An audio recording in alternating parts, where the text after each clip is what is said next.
Good morning, Boone Church. This is English service, March 29th, 2020. So glad and happy to be with you today. In our context, you may notice that I'm not in a church sanctuary, and that perhaps you are like myself, been stuck at home for a little while. Maybe you're clicking in, tuning in from your bedroom or living room or kitchen or basement, front yard, backyard, wherever you are. Welcome. Today our text is Hebrews 4:14 through 16, and I would like to discuss how Jesus answers the problem of evil. How Jesus answers the problem of evil. When we look at the world today, we think to ourselves, there's so much evil out there. There's so much corruption, so much crime, so much wickedness. We go, God, if you're big and you're so real and you're so good, then why not just destroy evil altogether? Why not get rid of it? Why not cancel it out of existence? But sometimes when we pose that question, pose that issue and that concern, it is because we fail to see that the evil outside of us is actually the same evil that comes from inside of us, inside our very hearts. And if God were truly to destroy evil, to get rid of the source of evil, to get to the root of it all, He would have to destroy us. He would have to wipe us away and wipe us out. But He does not. And there is an answer. Through our text today, I hope to show you how Jesus answers the problem of evil. First, by giving us forever second chances. Verse 14. Please read with me. Therefore, since we have a great high priest who has ascended into heaven, Jesus the Son of God, let us hold firmly to the faith we profess. I'm a member and the president of the Second Chance Club. I need second chances. I simply make a lot of mistakes. I have regrets that I cannot yet fix. And there are just times when I wish I could take back a word I said, like, I just want, oh, no, it's not there anymore. Just grabbing a word back that I didn't mean. So second chances hopefully abound for me, as I'm sure they may abound for you too. Now, to see how Jesus gives us forever second chances, we need to do a little comparison between an earthly high priest and Jesus, our great high priest. And it is here we will find the special who and where of where Jesus can represent us as the great high priest. Key word, represent. Representative. Hebrews 5:1 says that every high priest is selected from among the people and is appointed to represent the people in matters related to God, to offer gifts and sacrifices for sins. Priests were specially set apart, wore special clothing, special regulations, special rules, because they and they alone were appointed to be able to offer sins, to offer for sins, sacrifices to cover for the sins of the people. So they stood as intermediates, they stood as intercessors, they stood as mediators between a holy God who chose to dwell amongst a sinful people. Now the high priest, for one day of the year, called the Day of Atonement, was the day where he could enter into the tabernacle where God's presence dwelled, the Holy of Holies where His presence actually manifested itself. And there he could make atonement for himself first, and then on that very special day, for the past year's sins. Make atonement for the past year's sins of all the congregation of Israel. Every single person. Now, what is this atonement that I keep talking about? Well, sin incurs a debt. When we sin against God, we must pay a penalty. It is a crime. And crime, we must pay for our crimes in a sense. So we must make a payment or a atonement for sin. And that's what atonement is. Now, even with all the detail, even with all the furnishings and the rules and the regulations and the special clothing and all these rituals that went on, the tabernacle was nonetheless but a shadow of things to come. It's a copy of heavenly things. What does Hebrews 9:24 teach us? For Christ has entered not into holy places made with hands, which are copies of the true things, but into heaven itself, now to appear in the presence of God on our behalf. The focus is the where.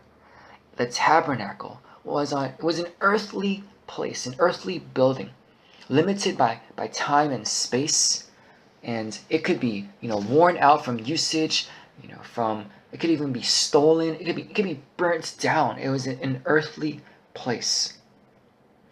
The high priest represent the people here. Now, where is Jesus representing people? Where does Jesus represent us? He represents people in heaven. Not just in the copy, but in what the copy pointed to, the shadow that pointed to the light. Jesus represents us in the very presence of God who fills the heavens. And so the fact of the where makes Jesus' high priest, his great high priest duties, far more superior, far more superior than any high priest could do. Second, Jesus, being the Son of God, he can represent people like no other. His title and his status, matchless, unparalleled. He is unique, completely unique, and not the same as we are. And so then, speaking of the length of time, Jesus, the Son of God, being the eternal Son of God, he is forever, which means that he can forever represent us.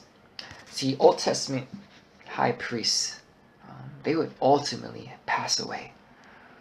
And so their duties would not be able to be done on a permanent basis. And when we want representation, maybe think of a courtroom and a lawyer. We want representation 100% of the time, not 50% of the time. He'll be there to defend us, or she'll be there to defend us, to speak on our behalf, to plead our case. 50% of the time would get us into trouble. In the same way, we wouldn't sign up for a plan, insurance that covers us 65% of the time, or an employer who pays us 85% or even 99% of the time. We need 100% assurance, do we not? Jesus can 100% all eternity represent us before God. He is the Son of God, fully man, so he can represent weak human beings, and yet he is fully God, so he can represent forever.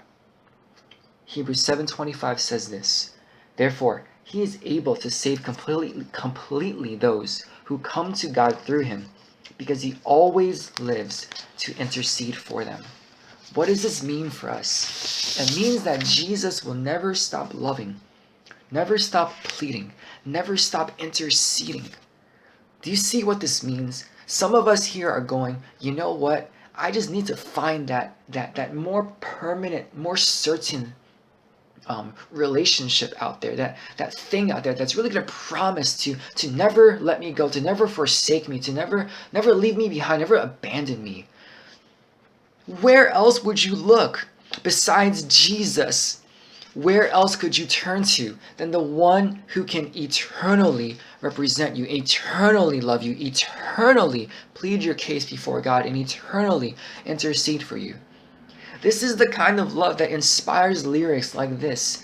Oh, the overwhelming, never-ending, reckless love of God. It chases me down, fights till I'm found, leaves the 99. I couldn't earn it, I don't deserve it, still you gave yourself away. Oh, the overwhelming, never-ending, reckless love of God. It just chases, relentlessly pursues those whom he loves. And so knowing this love, this great, strong, everlasting love, the writer of Hebrews tells to these people, hold firm to the faith that you profess. Don't just hold it loosely, as if there were other options out there. right? Don't keep your options open. Make Jesus your number one option. Hold on to him because he will not let you go. There are people who will let us down. Inevitably, people who will hurt us, people who give us the cold shoulder, people who will stab us in the back. And then, when that happens, they sin against us, right? They do wrong against us. Our love for them grows cold. Our affections for them, they wane.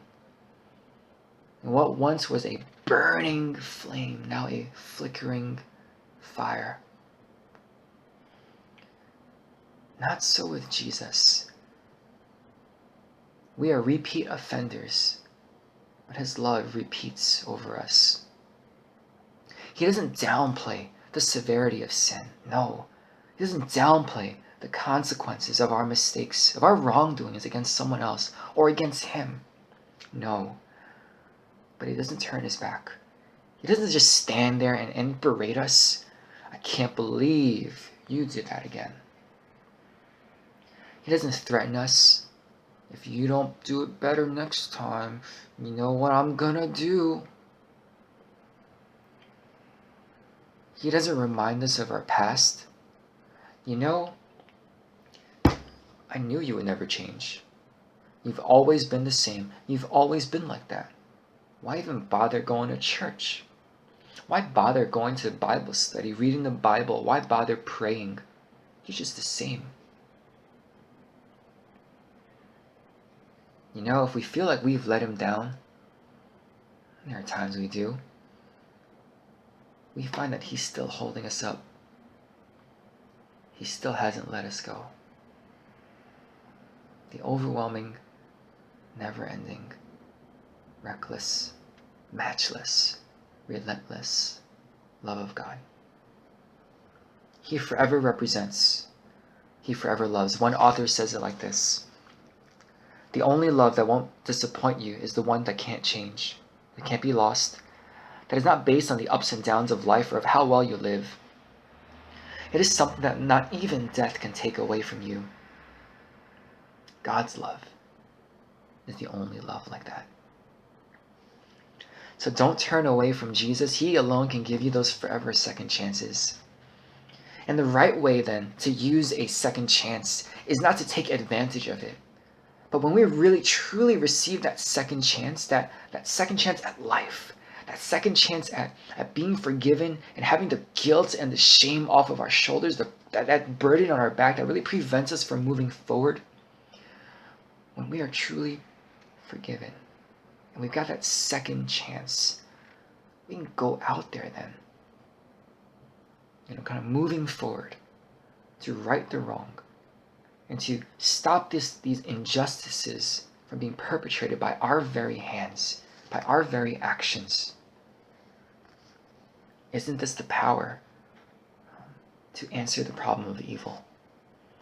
So Jesus, the Son of God, he's this great, eternal, just so above us, unparalleled and matchless in his title and in his status. He seems so high up above us. And yet, he gets us. For we do not have a high priest, we're in verse 15, who is unable to empathize with our weaknesses, but we have one who has been tempted in every way just as we are, yet he did not sin. The second point, Jesus answers the problem of evil by experiencing it personally. He understands our struggles, and he understands our suffering, right? This is how he empathizes with our weaknesses. First, suffering. Have you ever loathed someone? Or been loathed? Been hated?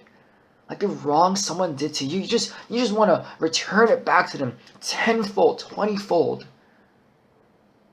Jesus was hated by the world in John 7:7. He was rejected by his own, John 1:11. Have you felt left out? Jesus was abandoned by his disciples, Mark 14:50. Have you felt that no one gets you? especially family. And sometimes, the closer they are, the more it hurts when they misunderstand. And the one who's supposed to know you the most and care for you and love you the best kind of fails at doing that.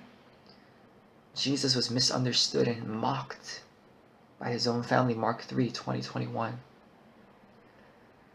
Have you ever grieved?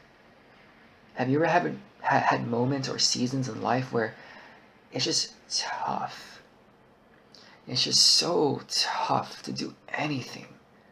Productivity all-time low, effectiveness all-time low, efficiency all-time low. And life just seems like a burden. Know this, Isaiah 53. Jesus is a man of sorrows, and he's acquainted with grief. Finally, have you lost a precious relationship? On the cross, he was pierced for our transgressions. He was crushed for our iniquities. And like a lamb led to the slaughter, by his death, we guilty are declared innocent. He was forsaken by the Father. He cries out on the cross, Psalm 22, my God, why have you forsaken me? And one writer says it like this, what's the big deal, right? What's the big deal about this? The longer, deeper, and more intimate the relationship, the more torturous is any separation. But the Son's relationship with the Father was beginningless and infinitely greater than the most intimate and passionate human relationship. When Jesus was cut off from God, he went into the deepest pit and most powerful furnace beyond all imagining. He experienced the full wrath of the Father, and he did it voluntarily for us. So know this, the God who desires to know you, the God who desires to have a relationship with you, is the suffering sovereign, the servant king, the fully God, fully man, Jesus Christ. No one felt like what he could feel. No one loved like he could love. No greater healer, no greater savior has reached into the pits of hell to rescue a wretch like me. There is no one like him. How else? Christ not only understands our suffering, he understands our struggles, the temptations that we go through in daily life. Here might be a few that you go through as well. One is pride. We generally don't like self-centered people, right? They think the world revolves around them and everything's around them. Everything's either profitable or not profitable, beneficial or not beneficial. Relationships with prideful people can sometimes feel like transactions, like business. Jesus was not. He with his status, with his title and authority and power, he humbled himself and he became a servant. What about the desire to live a comfortable life?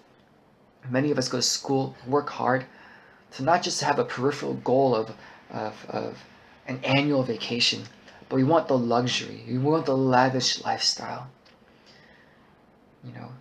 Jesus, the Son of God, he says of himself that he's got no place to lay his head, that even animals have homes. How about wealth and fame? We've seen headlines in the news of people who exploit others for their own gain. And we're like, that's disgusting, that's wrong, that's corrupt, that's vile, that's evil. 23 years in prison? How about 46? How about 46 years? How about 123 years? How about 400 years? We want no mercy for those who exploit others and live a life of just pleasing themselves, for themselves, with great amounts of fame or popularity. When Jesus was tempted by the devil in the desert, he rejected the pleasures, the comforts, authority, power, and fame.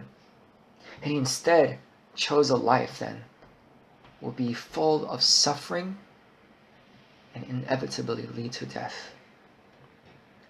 What does this mean? All this talk. It means that we can always come to Jesus. Again, if you're out there today in your living room or in your bedroom or wherever you are listening, and you are thinking there's got to be something else out there that's more sure or more certain, I encourage you to look no further than to Jesus, who will always understand, who will always get you. Don't look any further. Make your only option to be Jesus. And the beautiful thing is, when we receive empathy from Jesus and understand that He gets us, when we understand that someone really understands us all the time, no matter what, we can then understand someone else. When they're going through their season of struggle, their season of pain, their season of grief, we can walk into their darkness and say, I know what Jesus has done for me. I know He is there for me. Can I be there for you too? Can I go through with you what you are going through? Imagine that as an answer to evil. Instead of berating someone and just saying, hey, why don't you get your act together? Why can't you just do better? Stop feeling that way. Stop being so depressed or so gloomy. All right? Stop being so pathetic. And then we drive that person into a place of more powerlessness, more guilt, more shame. Maybe even to self-harm or even harming other people. Instead of doing that, we can say, look at what Jesus has done for me. May I be there for you. May I be there for you. Third, Jesus answers the problem of evil by exercising justice and love simultaneously. So the end of verse 15 says, yet he did not sin. We're going to go into it really soon. And then verse 16, let us then approach God's throne of grace with confidence so that we may receive mercy and find grace to help us in our time of need. Old Testament high priests could not get rid of our sin. The animal sacrifices that they made, they showed us that the payment for sin is death. It's very severe. The consequences are far too great. And the animal sacrifices, because they are ultimately inadequate to substitute the life of a precious human being made in the image of God. Animal sacrifices then pointed to the one who would ultimately be sacrificed for us. Fully God, fully man, Jesus Christ. Just as the tabernacle pointed to the heavens above. Second, Old Testament priests, high priests, could not take away sin because they were sinners themselves. They had carried in themselves the very thing they were trying to get rid of. They were contaminated while trying to distribute the cure. We think to ourselves, why can't the high priest just die for the people once and for all? Well, his death wouldn't be adequate. Because again, he carries the same sins he's trying to get rid of in other people. In the same way, none of us can pay the penalty for someone else because we in ourselves carry the crime that they've committed. Only Jesus, the high priest, can pay and satisfy the payments, the price, because he is perfect. There's some ways that we try to pay God back, aren't there? Maybe if you're a Christian like myself, maybe you'll miss church because you wake up late one day. And so the next week you arrive an hour early. Something silly like that. Or, you did something wrong. You hurt somebody's feelings or something. And so somehow you don't just apologize to the person, but you also donate money to some organization to pay for it. It doesn't work. It doesn't work. Only Jesus can take the penalty, our penalty, because he had no sin. And that's what the end of verse 15 says. This means that he always perfectly obeyed God. Always. If Jesus had sin, right? If Jesus actually had sin, just like every one of us here, his death would be nothing but maybe a nice gesture, maybe an act of heroic sacrifice for other people, but it wouldn't actually change our status before God. That's the key word, status. But because he was truly sinless, his sacrifice counts. His payment counts. It is adequate. It is enough to pay for our sin. And it allows something to happen. And the Bible calls this being justified by faith. And what happens is, when you in faith place your faith in Jesus, you say, God, I trust what Jesus has done for me. What happens is his perfect record, his righteousness gets credited to you as if you lived his perfect life, as if you were perfectly obedient to God. You know, it's not our merit, it's his merit. When he died the death we deserve. At infinite cost, God in Christ purchased us out of condemnation and into freedom. Everybody who places their faith in Jesus has this great, great reward. You know, it's kind of like a paramedic donating her organs to a murderer, one who saved life, giving up their lives to one who took away life. Jesus receives the death penalty, and we receive the Nobel Peace Prize. He's slain like the criminals that we are, the death that we deserve. He's slain for the guilty like us, to make us innocent. This is what it means for his righteousness to be credited to us. It's as if we live this life that he had lived. One more example, maybe appropriate for our times, easier to understand. Remember those zombie movies where there would be this viral outbreak, right? And they go all over searching for some kind of antidote, some kind of vaccine. And they find this one, like 9-year-old girl, right? Totally vulnerable, needs like VIP protection and everything, and the army and all that stuff. And they find her. And they find that she was bitten, but she remained human, the same. And so they would find a vaccine, based out of how her body fought off this virus. And in a sense then, everyone who's vaccinated not up to this point, but everyone vaccinated after this point would be sort of like a new humanity who would no longer be under the effects of the virus, who would no longer be under the control or the power of this virus. In the same way, Jesus makes you new. He actually changes your status. You become from sinner to being a sinner who's saved by grace. You become a saint. You become from condemned to pardoned, from being an enemy of God, under wrath, under condemnation, deserving judgment, deserving punishment, to one who is pardoned, not guilty, free, his child. This is the status change that only Jesus can do, because it's not based on my merit, but on his. I couldn't earn it, and I don't deserve it. He still gave his life for me. And thus in verse 16, right, this verse, we have this phrase that I often say even in my own prayers, that God, I can approach you with confidence, and whenever I need you, I can come to you. I find what I need. Because no longer then do we approach the throne room of God as guilty, condemned criminals, defendants afraid to receive their judgments. But no, quite on the contrary, the most opposite that it could be. We come to God because of what Jesus has done. We come to God not as afraid criminals, but confidently as his children. Do you see that status change?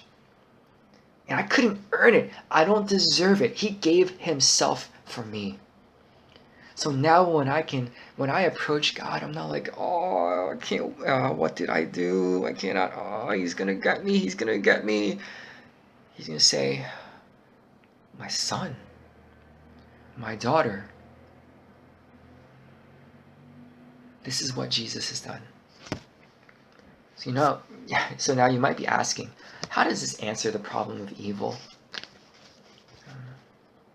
if I have the assurance, the great, great assurance that my sins are truly washed away, and that God himself holds nothing against me. And the reason he holds nothing against me is because Jesus, the Son, took the punishment that I deserve. He took the consequences that were due to me, the death penalty that was due to me. He died that I might live. This is not just a feel-good story. My status has actually been changed. I'm actually now a child of God. I'm actually now not weighed down and defined by my regrets or my mistakes, by the things in the past that I can't fix, that I can't change. If the absolutely perfect one, the absolutely beautiful one, the most majestic one, the one who captivates the whole universe, if he says, I am forgiven, and it's not because I've paid the price, but because the judge was judged for me. Christ, the judge, was judged for me. Then I can only be grateful, can't I? If I know that someone else took what I deserved, the punishment that I deserved, then I have every reason to live my life in response by loving him. How? By exemplifying this selfless, this sacrificial, this costly love. So then what would I do in my daily life? I would love God, and like his word says, love my neighbor as myself. I would seek not my own interest, but seek the interest of others first. This is how Jesus destroys the evil in our hearts without destroying us. This is how we get motivation. It's out of gratitude for what's been done for us. This is not just justice in the expense of love. This is not love in the expense of justice. It's not one at the expense of the other, but in fact it is both simultaneously, love and justice. How? At the cross of Jesus Christ, where he died and he paid the penalty for you, he received the judgment of God in order to show us the love of God. When you wake up in the morning, every morning, and find that this is what's been done for you, this is what's been done for me, this is what's been done for us, how else could we live than in grateful response? To not live a self-centered life, and to freely do the evil that we want, that we excuse ourselves, saying it's okay. But we are freely and powerfully enabled to live a life that loves God, that loves our neighbor, a life of sacrifice, of costly love that puts others before ourselves. How is that for an answer to the problem of evil? In Christ, the punishment that was due unto us was on him. The judgment that was due unto us was on him. He died the death that we deserved. He lived a life that we could never live. He paid the price. And we take his righteousness, his perfection, credited to our account. Now when God sees us, he's not seeing you. He's not seeing you out there right now. You out there with the same kind of regrets that I may have, the same kind of mistakes that I might have made, the same kind of things that we want to stay in the shadows, in the secrets, in the secrets compartments of our hearts that we will never want to unlock. God says, I know all that. I know how imperfect you are, how messed up you are. But even so, I will not want you to pay the price. My Son has paid the price. So would you follow me now that you know my great love? And then would you trust me and obey me and let me lead you? Let me love you like no one else can. So Christians, if you're out there today, would you never ever want to run away from Jesus? He always, always gets you. He always understands you. He's there to love you. And because of him, you can approach God with great confidence. And if you are not a Christian out there today, and this is maybe your first time hearing this church stuff or this Jesus stuff, my prayer is that getting just a small glimpse, 36 minutes now of God's love for you, would you consider then to be curious, to ask questions, and to consider one day giving your life to him, to let him lead you and to love you like no one else can. This is how Jesus answers the problem of evil. I thank you for giving me this privilege of sharing with you today. Have a blessed rest of the day.